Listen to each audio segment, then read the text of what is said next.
Olá, povo de Deus. Domingo de Ramos. A primeira leitura, ou seja, aquela parte primeira que a gente lê o Evangelho da entrada de Jesus em Jerusalém, é um convite para que nós também entremos com ele em Jerusalém e passemos essa semana com ele, onde tudo aí acontece.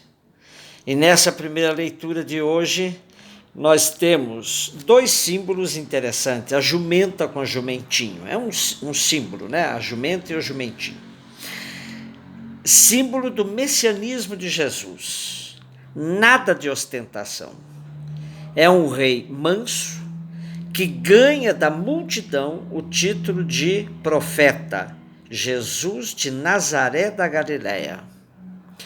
Então, contrariando todos os messianismos que queriam um rei forte, é um rei que entra montado num transporte dos pobres, um jumentinho. A leitura de Isaías é o terceiro dos 4 cânticos do servo sofredor. O Messias aí, o seu poder não nasce da violência, mas do amor, do serviço, da ternura, do compromisso com as pessoas enfraquecidas. E no texto de hoje é o destaque desse servo de ouvir e obedecer a Deus. É um convite para que o povo faça isso, o segundo Isaías, o nosso profeta do cativeiro. Filipenses 2, de 6 a 11, Jesus é aquele que se esvazia da sua condição divina para assumir a missão na humildade. Então, quando tanto se insiste no Todo-Poderoso, Jesus recusa essa questão para ser, de fato, um homem simples a serviço da humanidade. Depois, nós entramos, então, na narrativa da paixão, que é a mais longa. É claro, é tão longa, eu vou só fazer destaques para a gente poder acompanhar. Eu vou só destacar. Primeiro, começamos com Judas combinando com as autoridades a traição. 30 moedas de prata. Logo em seguida, a preparação da ceia. Os discípulos que perguntam a Jesus: onde queres que façamos os preparativos para comer a ceia? A última ceia. Nesta última ceia, Jesus diz: um de vós vai me entregar. Ele queria de fato que Judas saísse rápido, porque os judeus não se sentam à mesa com os inimigos. E nesta ceia, Jesus diz que é o principal: isto é meu corpo, isto é meu sangue, provando que é ele que se entrega. Judas pensa que estava entregando, mas é Jesus que se entrega por nós. Depois nós temos ainda a predição da dispersão do rebanho. O pastor será entregue, o rebanho vai ser dispersado, e a negação de Pedro, a predição da negação de Pedro, que Pedro não aceitou que ele ia fazer essa coisa.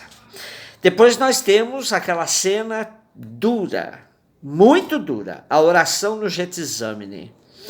Jesus ficou triste e angustiado. Pediu ao Pai: afasta de mim este cálice. Os discípulos dormem, não são capazes de vigiar com Jesus. Mas Jesus, voltando-se ao Pai, diz: seja feita a tua vontade. E ainda, despertando os discípulos do sono, ele diz: chegou a hora. Prisão de Jesus. Na prisão de Jesus, o que destacamos? O beijo traidor, é possível com um beijo trair. Jesus, que repreende a violência de uma vez, dizendo: todos os que usam a espada, pela espada morrerão. E esse trecho termina com: todos os discípulos o abandonaram e fugiram.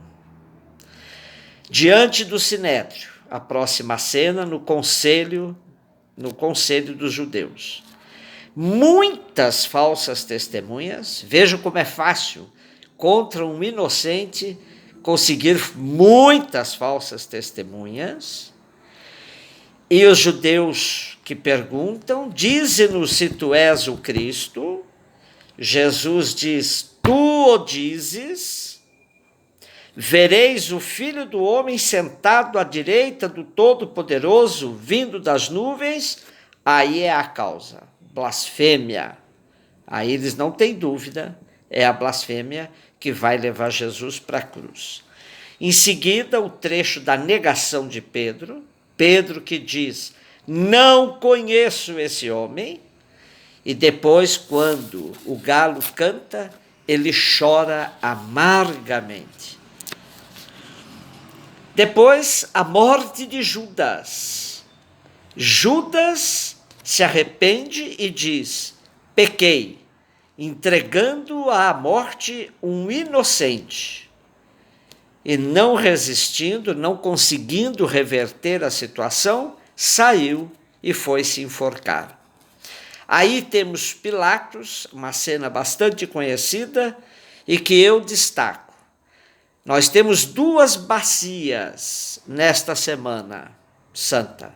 A bacia da indiferença de Pilatos, que lava as mãos, e a bacia do serviço, que é Jesus lavando os pés dos discípulos. Depois nós temos o escárnio, né? A gozação em cima de Jesus, rei dos judeus, e que colocam nele um manto vermelho e uma coroa de espinhos, para dizer: aí está o rei dos judeus. A crucifixão, no caminho carregando a cruz, Cirineu obrigado a carregar a cruz. Na cruz lhe dão vinho e fel, repartiram as vestes de Jesus, colocaram em cima: este é o rei dos judeus, que é a causa da morte, e o insulto da multidão e dos dois ladrões. Aí a morte de Jesus. Na morte, o que é que nós destacamos? A oração de Jesus: meu Deus, por que me abandonaste? Depois, os sinais da natureza: a terra tremeu, as pedras se partiram. O centurião e seus guardas se convertem. Este era verdadeiramente filho de Deus. E Mateus destaca que havia grande número de mulheres olhando ao longe, entre elas Maria Madalena e outras duas. O destaque de Mateus. Mas eram muitas mulheres. A sepultura: o rico José de Arimateia dá a Jesus um túmulo novo, e aí estão Maria Madalena e a outra Maria. A guarda no túmulo é o texto final.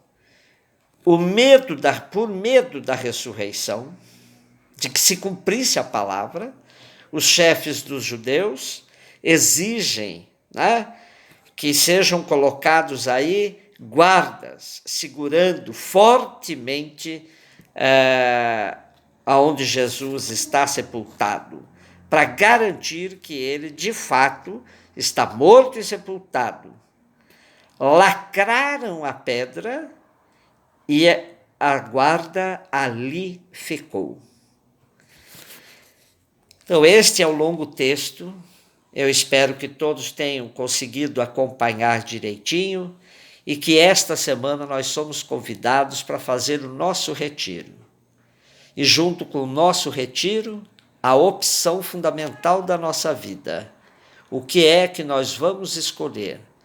A bacia da indiferença, lavando as mãos frente à violência e o assassinato de tantos pobres, humildes, negros, jovens, prostitutas e tantos outros que são assassinados no dia de hoje?